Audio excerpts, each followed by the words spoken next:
जनादेश न्यूज पाहूया आजच्या काही ठळक घडामोडी। वृक्ष प्राधिकरण समिती सदस्य निवडणीचा विषय आयुक्तांनी छाटला।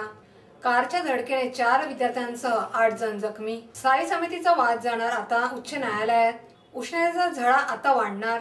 वृक्ष प्राधिकरण समिती सदस्य निवडणीचा विषय आयुक्तांनी छाटला। ठाणे महानगरपालिकेतील सोन्याची अंडी देणाऱ्या वृक्ष प्राधिकरण समितीमध्ये जाण्याची महत्वाकांक्षा बाळगलेल्या इच्छुकांच्या आशेवर महापालिका आयुक्त संजय जयस्वाल यांनी पाणी फेरले असून आगामी सर्वसाधारण सभेत होणाऱ्या वृक्ष प्राधिकरण समिती सदस्य निवडीचा विषय अभ्यास करण्यासाठी मागे घेऊन इच्छुकांना महत्वाकांक्षेच्या फांद्या छाटल्याची चर्चा महापालिका वर्तुळात व्यक्त केली जात आहे। महापालिकेतील वृक्ष प्राधिकरण समिती नेहमीच चर्चेत राहिली आहे।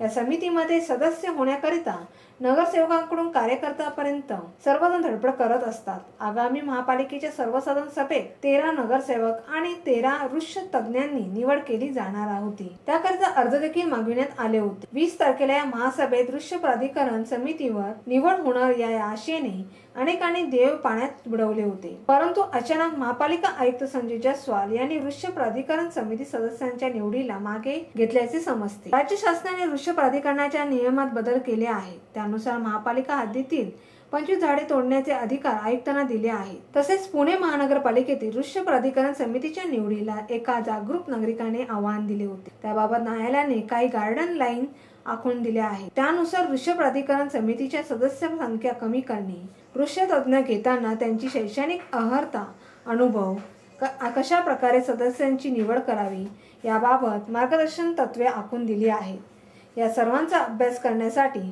महापालिका आयुक्त जयस्वाल यांनी वृक्ष प्राधिकरण सदस्याची निवड करण्याचा विषय मागे घेतला आहे। त्याबाबत अतिरिक्त आयुक्त सुनील चव्हाण यांच्याशी संपर्क साधला असता त्यांनी या वृत्ताला दुजोरा दिला। महापालिका आयुक्त जयस्वाल यांनी हा धाडसी निर्णय घेतल्यामुळे वृक्ष प्राधिकरणावर जाऊन दुकानदारी सुरू करणाऱ्यांना चाप लागला आहे। वृक्ष प्राधिकरणाची समिती गठीत करण्यासाठी यापुढे किती कालावधी लागेल याची आता शाश्वती राहिली नाही, अशी चर्चा महापालिका वर्तुळात सुरू झाली आहे। ब्युरो रिपोर्ट जनादेश। कारच्या धडकेने 4 विद्यार्थ्यांसह 8 जण जखमी। पुण्यात शाळकरी मुलांना गाडीने उडवल्याची घटना ताजी असताना सकाळी विटावा येथे बसची वाट पाहत असलेल्या 4 विद्यार्थी आणि पालकांना औरंगाबादहून नवी मुंबईकडे जाणाऱ्या एका कारने उडविले। सुदैवाने ते सर्वजण किरकोळ जखमी झाले। राजेश वेलणकर, सोमया वेलणकर, अंबिका चव्हाण, राशी कदम या 4 विद्यार्थ्यांसह दिनेश कदम, राजू कदम, सायली कदम अशी या अपघातात किरकोळ जखमी झालेल्यांची नावे आहेत। सायली कदम हिला कळव्यातील छत्रपती शिवाजी महाराज रुग्णालयात उपचारार्थ दाखल करण्यात आले आहे। सकाळी 6:30च्या दरम्यान हे सर्वजण नवी मुंबई येथे शाळेत जाण्याकरिता विटावा येथे बस स्टॉपवर बसची वाट पाहत असताना औरंगाबादहून भरधाव वेगात आलेल्या गाडीने बस स्टॉपवर धडक दिली। त्यामध्ये हे 4 विद्यार्थी आणि चालक असे 8 जण किरकोळ जखमी झाले। या प्रकरणी कळवा पोलीस ठाण्यात वाहतूक शाखेचे पोलीस गुजर यांनी बेदरकारपणे गाडी चालवणाऱ्या विशाल डोंगळे वय वर्ष 22 याच्या विरोधात कळवा पोलीस ठाण्यात गुन्हा दाखल केला आहे। त्यांनी पोलिसांनी ताब्यात घेऊन कळवा पोलिसांच्या हवाली केले आहे। ब्युरो रिपोर्ट जनादेश। घेऊया एक छोटीशी विश्रांती। अहो, आपण आपलं घर स्वच्छ, सुंदर, नेटनेटकं ठेवतो ना, मग आपण आपल्या शहराच्या बाबतीत उदासीन का? आपलं शहर स्वच्छ, सुंदर आणि नेटनेटकं ठेवणं ही आपली जबाबदारी आहे, हो ना?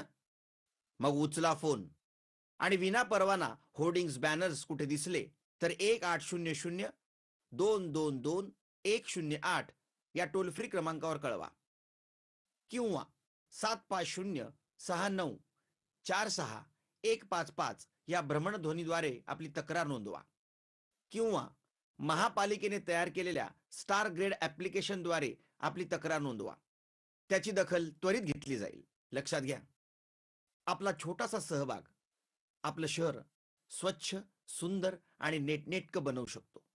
जसं आपलं घर तसं आपलं ठाणे शहर।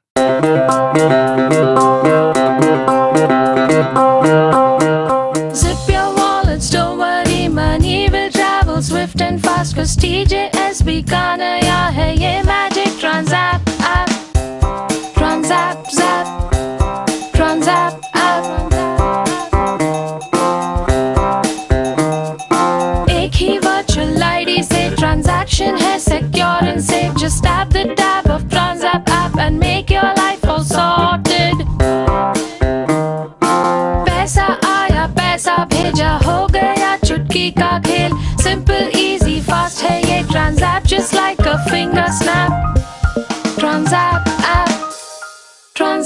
ऐप जय भगवान सभागृह हरिनिवास ठाणे लग्न मुंज आणि बर्थडे पार्टीसाठी उत्कृष्ट असं सभागृह वातानुकूलन यंत्रणेसह 100 ते 700 व्यक्तीसाठी सुसज्ज हॉल उपलब्ध जेवण आणि डेकोरेशनसह सजावट एमकेडी ट्रस्टचे जय भगवान सभागृह आपल्या जीवनातील महत्त्वाच्या आठवणी जोपासण्यासाठी उत्कृष्ट सभागृह म्हणजे जय भगवान सभागृह वाजवी दरात लग्न सराई बर्थडे पार्टी मुंज तसेच मीटिंगसाठी आकर्षक सवलती बुकिंग करा जय भगवान सभागृह पत्ता जय भगवान सभागृह हरिनिवास बस स्टॉपच्या जवळ नौपाडा ठाणे पश्चिम संपर्कासाठी दूरध्वनी क्रमांक 9819530674 आणि 25449234. विश्रांतीनंतर पुन्हा आपले स्वागत. पाहूया सविस्तर वृत्त. स्थायी समितीचा वाद जाणार आता उच्च न्यायालयात.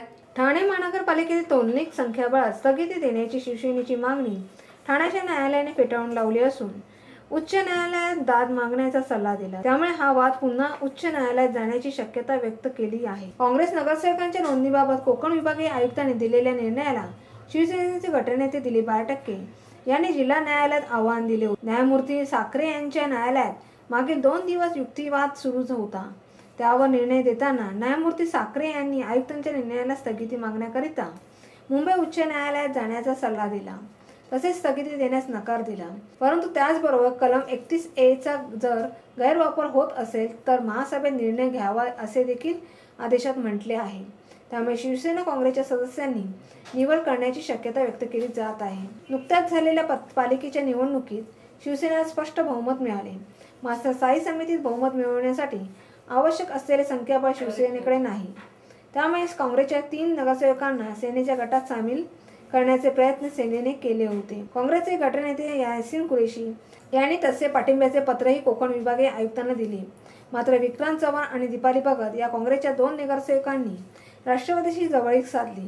कोकण विभागीय आयुक्तांनी या 2 नगरसेवकांना राष्ट्रवादीच्या गटात सामील केले तर सेनेला पाठिंबा देत पत्र दिल्यानंतरही कुरेशी यांना स्वतंत्र नगरसेवकांचा दर्जा दिला. त्यामुळे 16 सदस्यांच्या स्थायी समितीत सेनेचे 8, राष्ट्रवादीचे 5 आणि भाजपचे 3 नगरसेवक निवडून जाणार आहेत. बहुमतासाठी शिवसेनेला भाजपची मदत घेण्याशिवाय पर्याय शिल्लक राहिला नाही. 20 तारखेला या सदस्याची निवड होणार असताना कोकण विभागीय आयुक्तांच्या निर्णयाविरोधात यासिन कुरेशी यांनी मुंबई उच्च न्यायालयात तर सेनेने ठाणे जिल्हा न्यायालयात धाव घेतली आहे.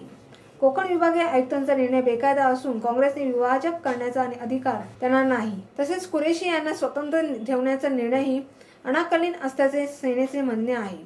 त्यामुळे या निर्णयाला स्थगिती द्यावी अशी याचिका बारटक्के यांच्या वतीने करण्यात आली आहे. या याचिकेवर न्यायमूर्ती साखरे यांच्या समोर सुनावणी झाली.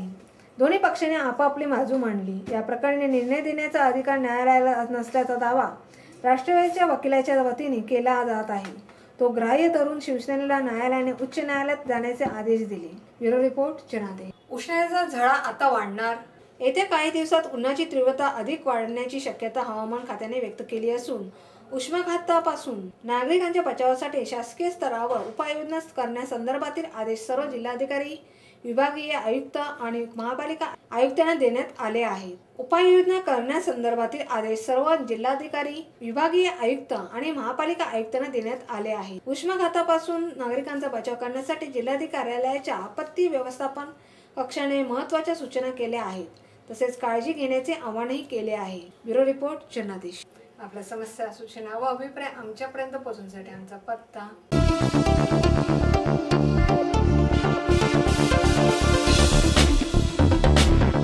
ह्या होत्या आजच्या काही ठळक. पुन्हा भेटूया याच वेळेला वृत्तवाहिनीवर. आपली माणसं, आपला देश, पाहत राहा जनादेश. धन्यवाद.